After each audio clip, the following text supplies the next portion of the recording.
Did not mean to do a burnout. Not enough grip to do a wheelie. It's been a while since we've had a new motorcycle on the channel. This isn't necessarily a new purchase per se. It's actually more of like an acquisition. I didn't spend money to get this bike, so that's always a good thing, right? I told myself a little while ago I wanted to sell a couple motorcycles, so about 4 bikes and buy a bike that I've been dreaming about buying for a while. Never rode one, and I've always wanted to ride one. And that was not a Honda Grom. But I always wanted one of these motorcycles. I don't know why, it just seems like a really fun thing. It's like the size of a pit bike, but it's somehow street legal. I don't know, make it make sense. I don't know how this is street legal, but it is. I thought to myself, well, I'm gonna sell the TW anyways, so while I have it listed for sale, I'll add, if anyone wants to trade me a Grom for a TW, let me know. And there was someone who wanted to trade me a Grom for a TW, and I immediately did it because, well, I've always wanted one of these, and I think that this is more suited for what I would need out of a little fun bike. I don't know how long I'm gonna keep it, but I don't have any plans of selling this thing. With a TW, I kind of expected to have it for a little bit, but then I ended up buying my CRF 250R, and I'm like, ah man, I have no reason to have this TW around, other than the fact that it's just an easy, simple bike for people to ride that don't know how to ride. And well, this Grom is even easier and way less intimidating. So this is my new, to me, 2018 Honda Grom that I have officially traded for my TW200. I love the TW, but I also just didn't use it enough, so I mean, it makes sense to sell it. I know I said in the last video where I talked about the TW that I most likely would be selling it, so it shouldn't come as too much of a surprise. It's not that I didn't like it, it's just that it didn't serve any purpose for me. As far as how the trade happened, why would someone trade me a new Grom for an old TW? Basically, I think that the guy who had this Grom never really rode it because this thing has, wait for it, 1,700 miles on it, and he was the original owner, and one of his buddies bought a TW, and I think he was pressuring him, it's kind of what he was telling me, to get a TW and ride it off-road, and well, that just served his purposes better for a motorcycle, and this served my purposes better for a motorcycle, so I think it worked out on both ends. Pretty cool guy, and well, hopefully the TW suits him well and does well by him. Now the Grom does have a couple aftermarket modifications onto it. It has a tail tidy. I do have the original tail, which is pretty sweet. It has an upgraded carbon fiber exhaust, and I think it has a full header system. The carbon fiber, usually I'm not a fan, but it kind of just works with the bike. I don't know, man, it's a Grom. It also has the front indicators changed out for these stubby ones, and I think other than those couple of things, she's pretty stock. I don't know if this is a stock seat or not. It's not the most comfortable, if I'm being honest with you, and that'll be something we touch on in a second. I'm happy to have the Grom because fuel injection, it's one less bike I have to worry about maintaining with the carburetor, so that's pretty sweet. The very first thing I did when I got this motorcycle home was immediately change out the oil. I was unsure. He said that he had changed the oil maybe since 2023, 2024. The oil was fairly black, but it was pretty clean, so I wasn't too disappointed. But the Grom is now my winner for the dumbest oil change award. Before this, the winner for the dumbest oil change award that I've had would be a 1999 Yamaha R1, where you have to loosen the header in order to take the drain bolt out. Or sorry, the oil filter. In order to take the oil filter, you have to undo the header. But for this bike, unlike the R1 where you just have to take the header and move it a little bit, or you can get that oil filter out, in order to change the filter on this, it's not a normal filter, it's just a mesh screen. The newer ones have actual filters. I don't know where those live, but this one, you have to take the rear set off, this whole bracket with the rear and front set. You have to loosen the exhaust in order to get this off, and then you also have to disconnect the clutch cable. After doing all of that, you have to move this out of the way and undo the entire side casing of the engine. That makes literally no sense to me for an oil change. Now, I will give Honda the benefit of the doubt. Usually their engineering is not this dumb. And also, I'm pretty sure you don't have to change it out every single oil change, but since, you know, it's the first time that I'm doing it, I went ahead and did it, and the screen was fairly clean. I gotta show you guys the coolest thing about this bike is the key. So this is the key. I don't know if this is a spare key or the main key for the Grom, but that is awesome. I used to have an Audi TT, and it used to have this key. Like Volkswagen Jettas and stuff have them too. I don't know, I just find it so amusing to have a switchblade key. I have another one, which is pretty sweet, that I have 2 keys, 2 original keys to go with it. With that said, I know you guys are wondering one question. Where did I get this sick t-shirt from? Well, the answer to that is I got it from the Vintage Racing Club. If you guys haven't already picked up your house tees, they are now live in the first link in the description. If you ever wanted to support the channel more than just subscribing, wink wink, if you haven't subscribed, subscribe, you can go down and pick yourself up a house tee with many more things to come on there. Help support the channel, help support the brand, and let's go take this thing out for a ride and do some wheelies. You know, I don't know what it is about the Grom or any of these smaller motorcycles that just look so appealing, and I've always wanted to get one. This is the smallest motorcycle that I have owned and rode. I did have a smaller one, but I never finished the project and I ended up selling it before that. But the smallest motorcycle that I've ever been on is most likely my Honda CRF 250R, which coincidentally also is one of my quickest motorcycles. I can't think of a smaller bike that I've owned or been on. It's a dirt bike, so it doesn't even really count. Other than that, 500 single maybe. I really cannot think of any smaller motorcycles that I've owned and rode. I have the camera pointed very far down because you literally cannot see the motorcycle when you're riding. Like if I look up to my regular view, the only thing I'm seeing is the mirrors really. I'm 6 foot tall. I'm not like super crazy tall or anything, but dude, this thing is small and it's really fun, but also definitely not a great first bike or only bike if you're trying to like actually ride and enjoy motorcycles for motorcycles, you know, just the freedom and all of that, back roads, canyon carving. A Grom really isn't the best bike to buy in my opinion. They're not really cheap either. There's a lot of bikes I think that would serve you much better than a Grom would. It does 45 pretty easily. I think like 50 you're kind of pushing it on the machine, because if you do hit a pretty good uphill, it won't be able to maintain 60 miles per hour. I'm gonna wait here until we hit a 55 mile per hour zone, and then I'll kind of try to top it out. But if you're just putzing around the city, it's, you know, a motorcycle for people who don't necessarily want a motorcycle, or for someone like me who has another motorcycle that, well, you can afford to ride something like this. I also think if you're not trying to get into bikes super heavily, that the Grom could be pretty sweet for you, just because, you know, it's not trying to be something it's not. It's a little 125cc and it can go from A to B, can't do highways, but back roads, you know, like a back road, I'm basically pushing it and I'm not pinned. It's comfortably cruising at 55 miles per hour, but it's also at 7,000 RPM. Now, of course, these motors are very robust. You know, they've been making them for a long time. Honda's 125 is known for just being a solid motor. I know they talked about a 175 Grom. I think that would be really cool, especially if they made them just a little bit bigger in terms of the seat. I could do with the handlebars a little further away from me, but that's kind of also the appeal of this tiny little bike. It's just fun. It's unintimidating. You know, you can give it to literally anybody and they should be able to learn it. The clutch is very like simple, you know, it's a very light clutch. There's not very many things you can do in order to like loop the bike or, you know, do anything crazy with it.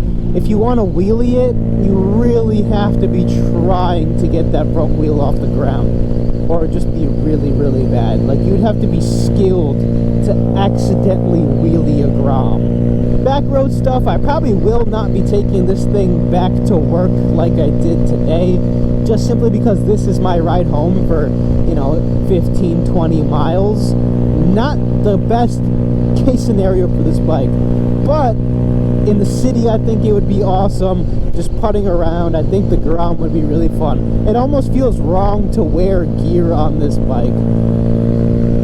it's just a fun little thing. This particular one is a 4-speed. I heard in like 2022 Honda was having issues with their 5-speed Groms. I think a 5-speed Grom in theory seems better, but I'm not sure that I really want to be dealing with problems with a 125cc bike. So I'm pretty happy with the 4-speed. I think the deal worked out for the two of us. The guy wanted a TW, I wanted a Grom. I ideally wanted cash, but you know, I can't say no to a Grom because I've always wanted one. And I'm like, you know, I can always sell the Grom and get the cash if I really decide to do that. I ultimately wanted to get into a different motorcycle that I've been gunning for a while, and I told myself I gotta sell 3 bikes in order to buy that one. So fortunately that didn't happen, so that bike probably won't happen for a little bit. Gotta save up a little bit more cash. The one thing I don't particularly like, I think this bike might have an aftermarket seat on it. If it does, that seat, you know, it's not great because it makes it so I can't sit back on the seat because there's a little hump in the seat. I think Grom seats are supposed to be more flat with a smaller hump.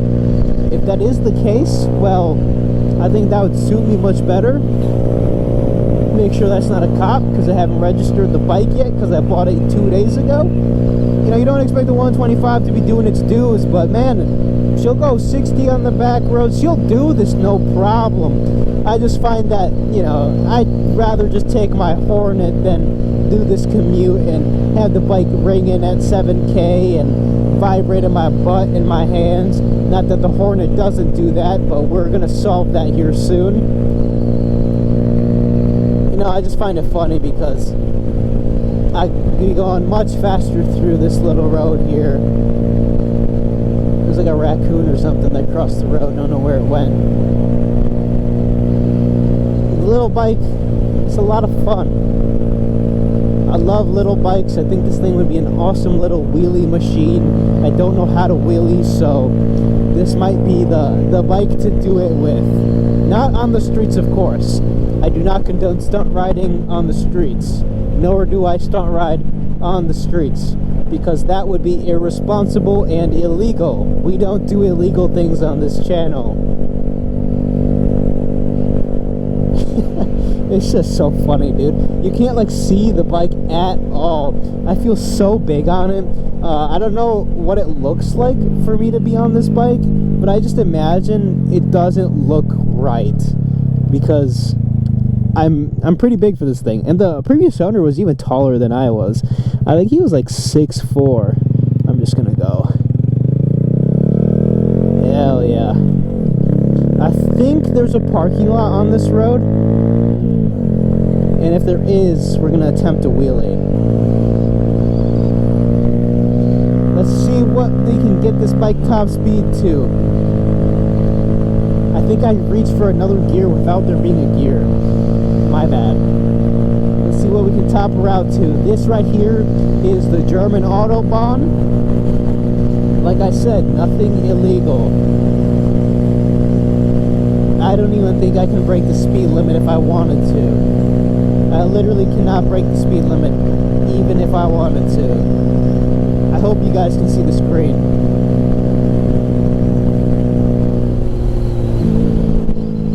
I think we hit 59 miles per hour.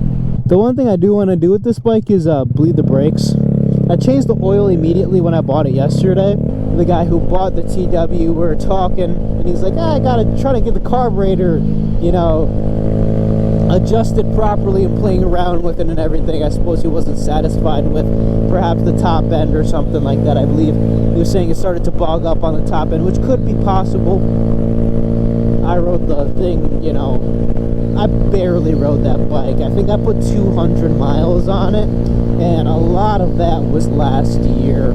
If I'd known that she was a little boggy, I mean, I rode it the day before I sold it 20 miles, and it seemed like it was performing fine to me. But maybe something happened in those 20 miles. What do I know? Carburetors can be finicky, which is why I'm happy I got fuel injection, like I was saying. I am disappointed that I did trade a Yamaha for another Honda.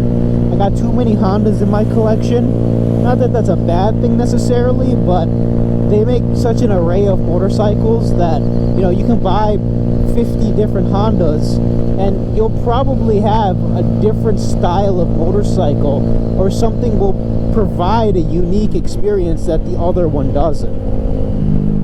I don't think it can be said for as many manufacturers as Honda. Honda's made so many different types of motorcycles, and most of them are great motorcycles.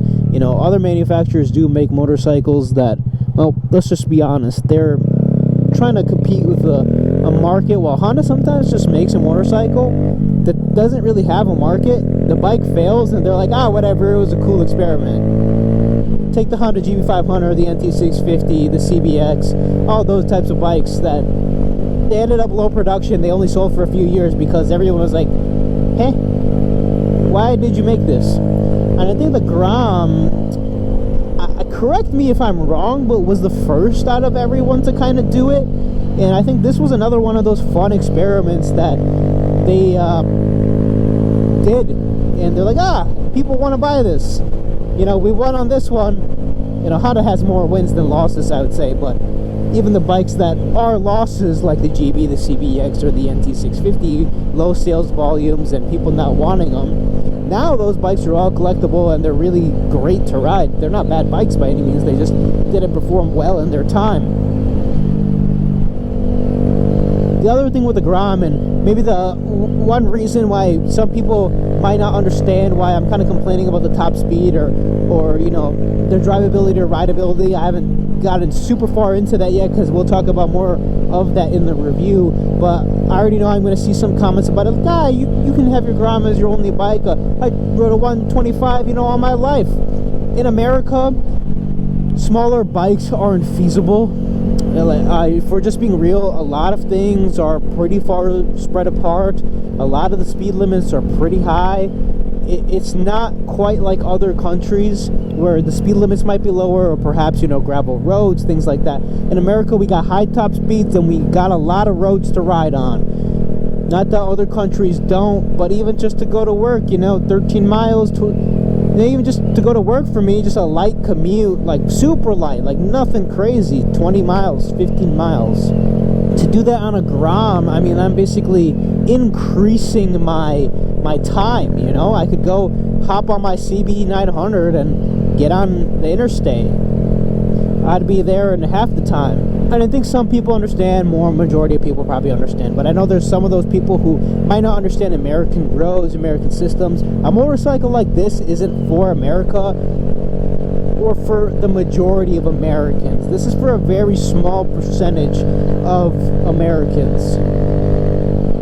And I don't recommend it as a first bike, to be honest with you. We'll talk more about why, but the bigger reason why I don't recommend it is the simple fact that I think it's too easy. What I mean by that, if you're someone who wants to someday, one day, hop onto a 600 or hop onto a liter bike, or, you know, get into some of those bigger machines, just the size of the Grom, dude, you're not going to be able to put as many miles on this bike as you would love. You see Groms all the time with less than 1,000 miles on them, simply because it's a really fun putt around type of bike, but not, you know, a super high mile bike.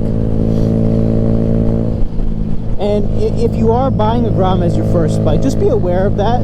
It's a super easy bike to ride, that it almost makes the entry level into something else that much greater.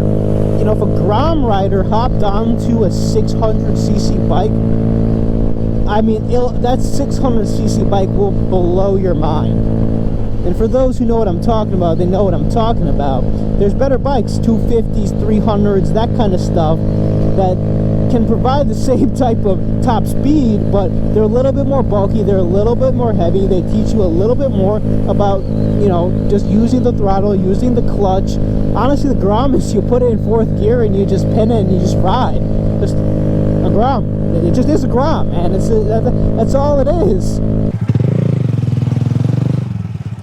Bang! With that said, if you guys did enjoy this video, make sure to leave a like, subscribe to the channel for more Grom, more vintage bike content, more modern bike content, all types of motorcycles.